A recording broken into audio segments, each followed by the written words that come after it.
Now, before we start today's fight lesson, I want to talk about something really important, nutrition.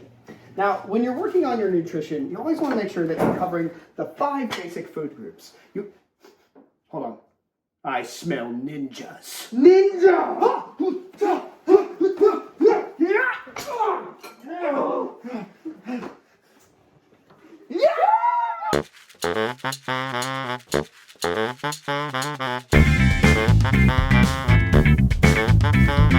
Hi, my name is Jeff Colangelo, and I'm a DFW fight coordinator. And I'm Jonah Gutierrez, I'm the Fight Ninja. So today we're going to be teaching you about blocking and punching for stage combat. Hey Jeff. Yeah?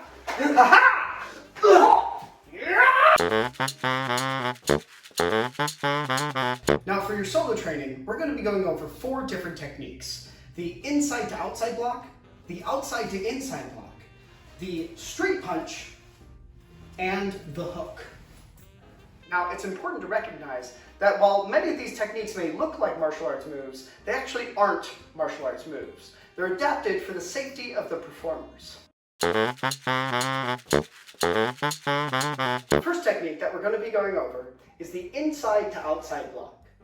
This technique is utilized to block something coming into your right or to deflect something so it ends up on your right. When you're doing this technique, make sure that you practice with a nice light fist. I like to pretend like there's a roll of nickels in my fist, so I keep it nice and loose as I work. It's very important that you don't get stiff when you block.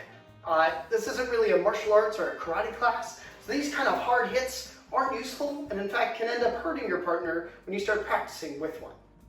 Now, as you're working, the very first thing that you want to do with a block is remove the intended target. So, make sure that you shift your shoulder out of the way, then take your hand, scoop in front of you, and then place it right in front in this angle. You want to make sure that the back of your arm is facing out.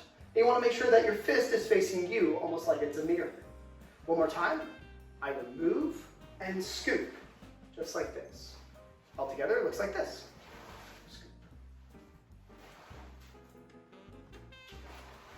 The next technique that we're going to go over is the outside to inside block. When you're working the outside to inside block, this technique is used to deflect an incoming thing with your right hand so it ends up on your left, or to block something that's coming on your left across your body. When you're working this, you want to raise your fist like so, and then, like a windshield wiper, just wipe right in front of your face so that once again, you're looking at your fist as if it were a mirror, and you're making a nice little bicep curl, just like so. One more time, raise your fist, turn your body and remove the target, and then make your bicep curl. Altogether, it looks like this. 1, 2. 1, 2. Once you feel like you have it on one side, make sure you practice on the other. So if you've been doing the right side, make sure to work on your left. For the left, the inside to outside block looks like this. I remove my left shoulder, scoop in, and then do this bicep curl with my fist facing me. For the outside to inside, I raise my arm like so, turn like windshield wiper, and make sure I am curling that bicep, and once again, looking at my fist like a mirror. Here's both techniques on both sides. Inside to outside, outside to inside, inside to outside, outside to inside. Notice that I keep my other hand active at all times, so that I can utilize it for a new technique if the choreographer asks it of me.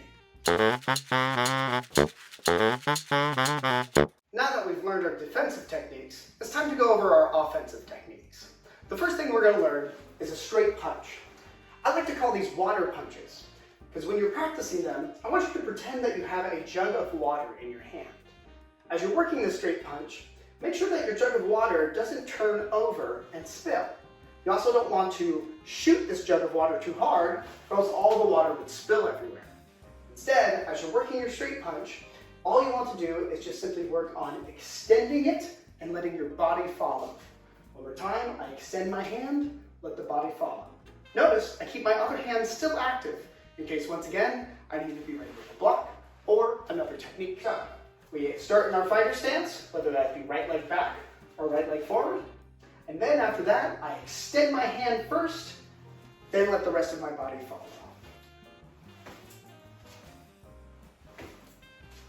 Notice I'm not putting a lot of force behind this. I'm not practicing it like I would an MMA punch, where I would jab as fast as humanly possible. Instead, I'm practicing something that my partner can work with.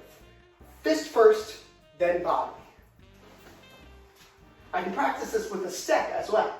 Step forward, then fist. Once you have it on this side, make sure you practice it on the other side. Left hand, fist forward, then leg. Fist forward, then leg. The next offensive technique that I'm going to show you is called the hook. Now for reference, a martial arts hook looks something like this.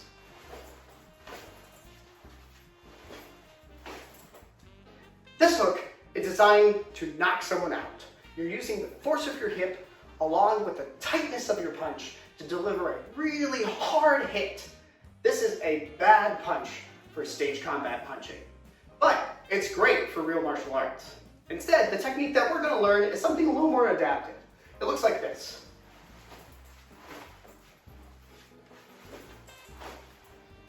This technique is longer and easier to block, and ultimately safer for our partner. When we're going over this technique, the main things you want to look at is being able to provide a nice soft cushion for your partner to block up against. You do not want to punch like you normally would with a punch. If you notice, if I punch like this, I'm going to be delivering my partner a bunch of bone, and that stinks to block. Instead, I'm using the fatty part of my arm so that when they block it, it's nice and cushiony. The next thing I do is I like to imagine when I'm doing this technique that there's an imaginary person in front of me and that I have a telephone. What I want to do is I want to deliver this telephone right to their ear without hurting them. When you give someone the telephone, you don't want to smack them in the head with the telephone. Instead, you want to deliver it so it's right next to them.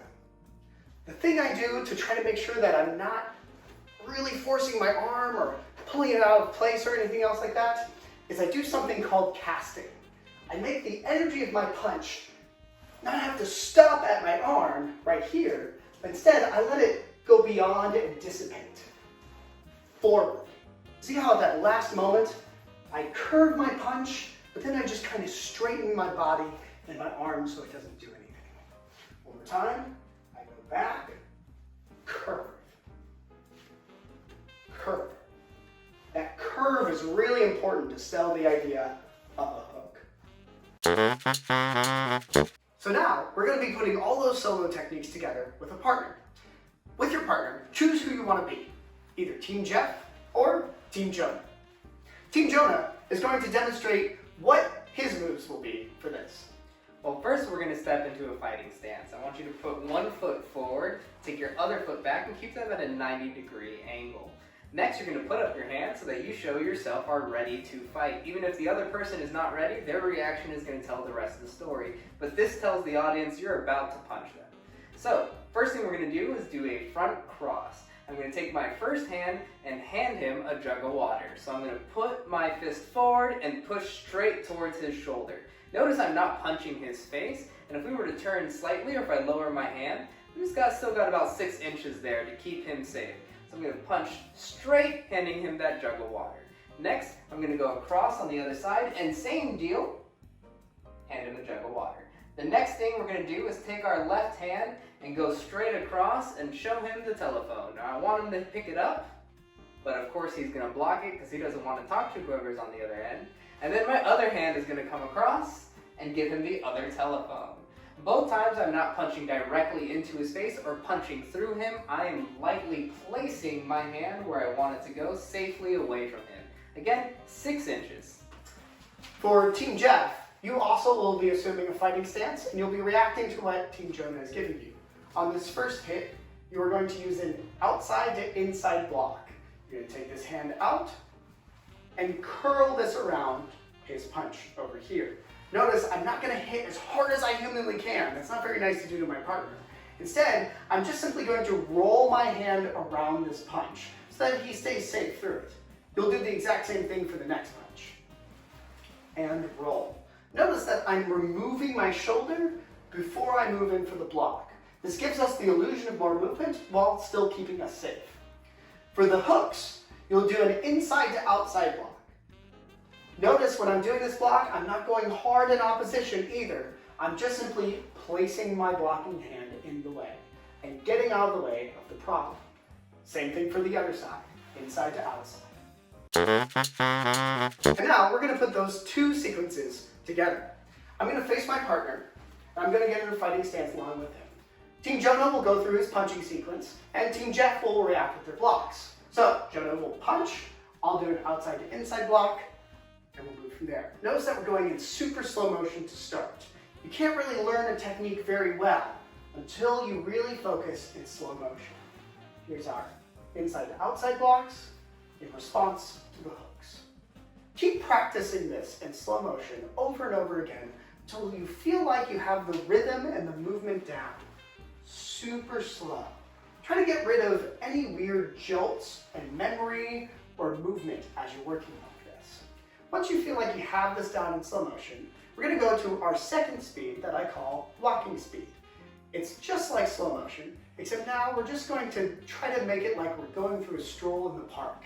It's a little bit faster, but it doesn't have that matrix tension in slow motion. It looks a little bit like this. Outside to inside, hook, hook. One more time. See how easy this is? It's very easy for me to keep talking to you. Once you feel like you have this, and once you feel like you aren't hitting your partner very hard in the arms, then you can start trying to move this up in speed until you get a relative performance speed. Now, what Jonah and I are about to show you is performance speed, and we've been working together for a long time. So by no means are we expecting you to get to this speed in the choreography.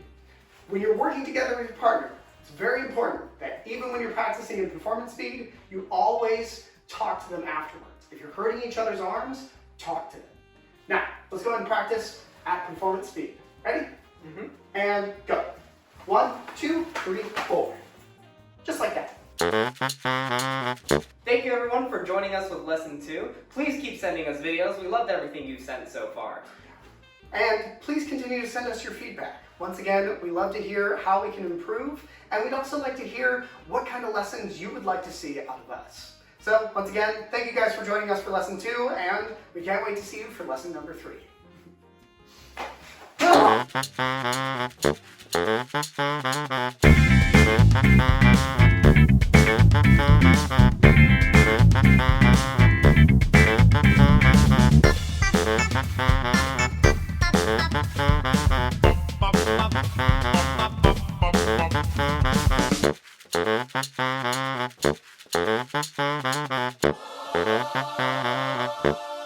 Thank you.